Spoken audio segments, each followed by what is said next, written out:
Hi hello viewers, welcome to my channel Sama foods.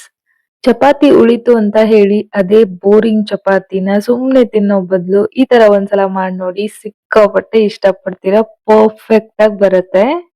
ಮೊದಲಿಗೆ ಒಂದು cooker ಇಟ್ಕೊಂಡು ಅದಕ್ಕೆ ನೆನೆಸಿರೋಂತ 1 ಕಪ್ ಬಟಾಣಿ, ಒಂದ್ ಆಲೂಗಡ್ಡೆನ ತಗೊಂಡಿದೀನಿ. ಇಲ್ಲಿ ಸಿಪ್ಪೆ ಬಿಡಿಸಿನಾದ್ರೂ ತಗೋಬಹುದು, ಹಾಗೇನಾದ್ರೂ ಹಾಕೋಬಹುದು. ನಾನು ಇಲ್ಲಿ ಹಾಗೇನೆ ಆಲೂಗಡ್ಡೆನ ತಗೊಂಡಿದೀನಿ. ಇದೆಲ್ಲ ಬೇಯೋದಿಕ್ಕೆ ಬೇಕಾದಷ್ಟು ನೀರು. ಕುಕ್ಕರ್ ಲಿಡ್ನ ಕ್ಲೋಸ್ ಮಾಡಿ ಇದನ್ನ 3 ವಿಜಿಲ್ ತಗೊಳ್ತೀನಿ. ಬಟಾಣಿ ತುಂಬಾನೇ ಸಾಫ್ಟ್ ಆಗಿ ಬೇಯಬೇಕು.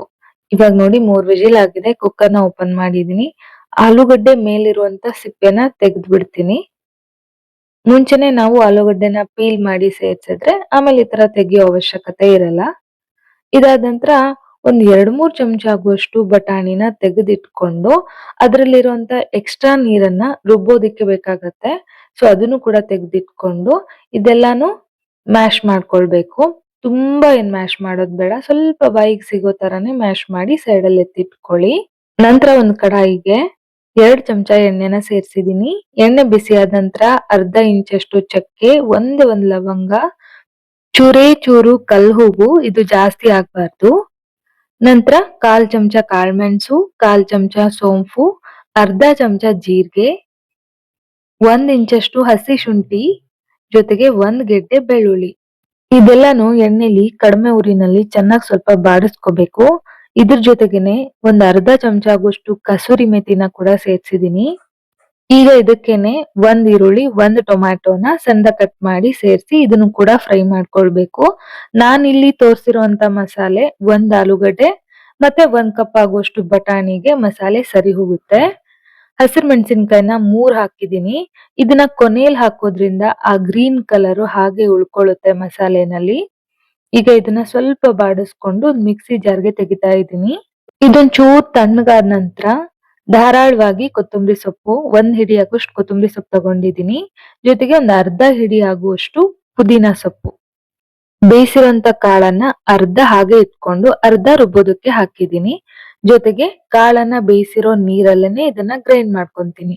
ಈಗ ನೈಸ್ ಆಗಿ ಗ್ರೈಂಡ್ ಮಾಡಿದಾಯ್ತು. ಸೈಡ್ಗೆ ಎತ್ತಿಟ್ಕೊಂಡು ಆಗ್ಲೇ ಫ್ರೈ ಮಾಡಿ ಉಳ್ದಿತ್ತಲ್ಲ ಎಣ್ಣೆ, ಅಷ್ಟೇ ಸಾಕು, ಮತ್ ಜಾಸ್ತಿ ಬೇಕಾಗಲ್ಲ ಇದಕ್ಕೆ. ಅದಕ್ಕೇನೆ ಚೂರೇ ಚೂರು ಅರ್ಶಿನದ ಪುಡಿ, 1 ಚಮಚ ಹುರಿದಿರೋ ಧನಿಯಾ ಪುಡಿ, ಅರ್ಧ ಚಮಚ ಆಗುವಷ್ಟು ಚಾಟ್ ಮಸಾಲ. ಚಾಟ್ ಮಸಾಲ ಹಾಕ್ಲೇಬೇಕು, ಇಲ್ಲ ಅಂದ್ರೆ ಆ ಹೊರಗಡೆ ಟೇಸ್ಟ್ ಸಿಗಲ್ಲ.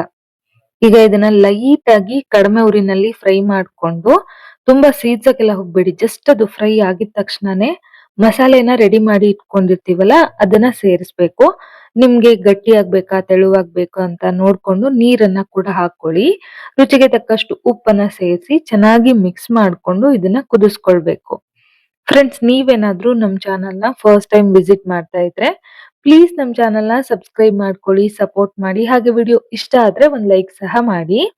ಈಗ ಇದು ಚೆನ್ನಾಗಿ ಕುದಿಯುವಾಗ ಮ್ಯಾಶ್ ಮಾಡಿ ಇಟ್ಕೊಂಡಿರುವಂತ ಆಲೂಗಡ್ಡೆ, ಬಟಾಣಿ ಮತ್ತೆ ಇನ್ನೊಂಚೂರು ಎಕ್ಸ್ಟ್ರಾ ನೀರು ಸೇರಿಸಿ ಮತ್ತೆ ಇದನ್ನ ಚೆನ್ನಾಗಿ ಕುದಿಸ್ಬೇಕು.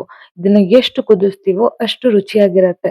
ಹೊರಗಡೆ ಸ್ಟ್ರೀಟ್ ಅಲ್ಲೆಲ್ಲ ನೋಡಿರ್ಬೋದು, ಅದು ಯಾವಾಗ್ಲೂ ಮಸಾಲೆ ಕುದಿತಾನೆ ಇರತ್ತೆ.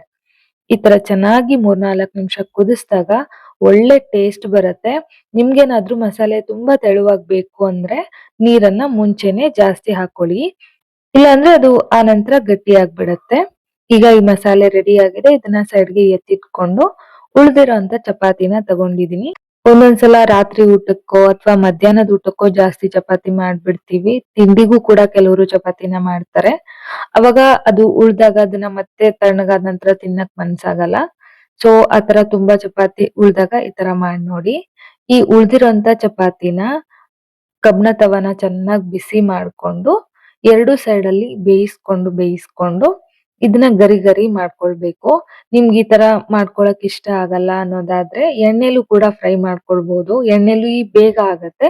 ಬಟ್ ನಾನು ಯಾಕೆ ಸುಮ್ನೆ ಎಣ್ಣೆಲಿ ಹಾಗೇನೆ ಬೇಯಿಸ್ಕೊಂಡು ಗರ್ಗರಿ ಮಾಡ್ಬೋದಲ್ವಾ ಅಂತ ಹೇಳ್ಬಿಟ್ಟು 2 ವಿಧಾನದಲ್ಲಿ ಆ ಚಪಾತಿನ ಗರ್ಗರಿಯಾಗಿ ಮಾಡ್ಕೊಂಡಿದೀನಿ. ಕಬ್ಣದ ತವಾನಲ್ಲೂ ಬಿಸಿ ಮಾಡ್ಕೊಂಡು ಅದನ್ನ ಗರಿಗರಿಯಾಗಿ ಮಾಡ್ಕೊಳ್ಬಹುದು, ಅಥವಾ ಈ ತರ ಗ್ರಿಲ್ ರ್ಯಾಕ್ ಇದ್ರೆ ಅದ್ರ ಮೇಲೂ ಕೂಡ ಸುಟ್ಕೊಂಡು ಗರ್ಗರಿಯಾಗಿ ಮಾಡ್ಕೊಳ್ಬಹುದು. ಇವಾಗ ನೋಡಿ ಚಪಾತಿನ ಎಣ್ಣೆಲಿ ಫ್ರೈ ಮಾಡ್ದೇನೆ ಹಾಗೇನೆ ಗರಿ ಗರಿಯಾಗಿ ರೋಸ್ಟ್ ಮಾಡ್ಕೊಂಡ್ ಬಂದಿದೀನಿ. ಈಗ ಇದನ್ನ ನಮ್ಗೆ ಎಷ್ಟು ಬೇಕು ಅಂತ ನೋಡ್ಕೊಂಡು ಮುರಿದು ಹಾಕೊಳ್ಬೇಕು. ಈಗ ಹೊರಗಡೆ ಮಸಾಲ್ ಪುರಿ ತಿಂದಾಗ ಆ ಪುರಿ ಹೇಗಿರುತ್ತೋ ಇದು ಕೂಡ ಸೇಮ್ ಟೇಸ್ಟ್ ಇರುತ್ತೆ. ಚೂರು ಡಿಫ್ರೆನ್ಸ್ ಗೊತ್ತೇ ಆಗಲ್ಲ. ತುಂಬಾ ಚಪಾತಿ ಉಳ್ದಾಗ ಈ ತರ ಮಾಡಿ ಒಂದ್ಸಲ ನೋಡಿ ಖಂಡಿತ ಇಷ್ಟ ಆಗತ್ತೆ. ಈಗ ಇದ್ರ ಮೇಲ್ಗಡೆ ನಾವು ಮಾಡಿಟ್ಕೊಂಡಿರುವಂತ ಮಸಾಲೆನ ಸೇರಿಸ್ತಾ ಇದ್ದೀನಿ. ಈ ಮಸಾಲೆನ ಸ್ವಲ್ಪ ಜಾಸ್ತಿನೇ ಹಾಕೊಳ್ಳಿ ಚೆನ್ನಾಗಿರತ್ತೆ. ಮತ್ತೆ ಉಳ್ಸಿಟ್ಕೊಂಡಿರುವಂತ ಬಟಾಣಿ, ಸಣ್ಣದಾಗಿ ತುರ್ಕೊಂಡಿಟ್ಕೊಂಡಿರುವಂತ ಕ್ಯಾರೆಟ್‌ನ ಕೂಡ ಅದ್ರ ಮೇಲ್ಗಡೆ ಹಾಕ್ತಾ ಇದ್ದೀನಿ. ಸಣ್ಣದಾಗಿ ಕಟ್ ಮಾಡಿರೋ ಈರುಳ್ಳಿ, ಜೊತೆಗೆ ಟೊಮ್ಯಾಟೊ. ಇದಕ್ಕೆ ಜಾಸ್ತಿ ಸೇವ್ ಹಾಕೋಬೇಕು. ನಮ್ಮನೇಲಿ ಯಾವ್ದಿತ್ತೋ ಅದನ್ನೇ ಹಾಕಿದೀನಿ. ಹೊರಗಡೆಯಿಂದ ನೈಸ್ ಆಗಿರೋ ನೈಲಾನ್ ಸೇವ್ ಬರುತ್ತಲ್ಲ ಅದನ್ನ ಸಿಕ್ರೆ ಅದನ್ನು ಕೂಡ ತಂದು ಹಾಕ್ಬೋದು. ಬಟ್ ನಮ್ ಮನೇಲಿ ಏನಿತ್ತೋ ಆ ಕ್ಷಣಕ್ಕೆ ಅದನ್ನೇ ಹಾಕಿ ಮಾಡ್ಕೊಂಡಿದೀನಿ. ಲಾಸ್ಟ್ ಅಲ್ಲಿ ಒಂಚೂರೇ ಚೂರು ಕೊತ್ತಂಬರಿ ಸೊಪ್ಪು. ಇಷ್ಟ್ ಮಾಡಿದ್ರೆ ಹೊರಗಡೆ ಸ್ಟ್ರೀಟ್ ಅಲ್ಲಿ ಸಿಗುವಂತ ಬಿಸಿ ಬಿಸಿ ಮಸಾಲ್ ಪುರಿ ರೆಡಿ ಆಗತ್ತೆ. ಐ ಹೋಪ್ ಇವತ್ತಿನ ಈ ವಿಡಿಯೋ ಇಷ್ಟ ಆಯ್ತು ಅನ್ಕೊಳ್ತೀನಿ. ಮುಂದಿನ ವಿಡಿಯೋದಲ್ಲಿ ಮತ್ತೆ ಸಿಗ್ತೀನಿ. Bye friends. Thank you so much.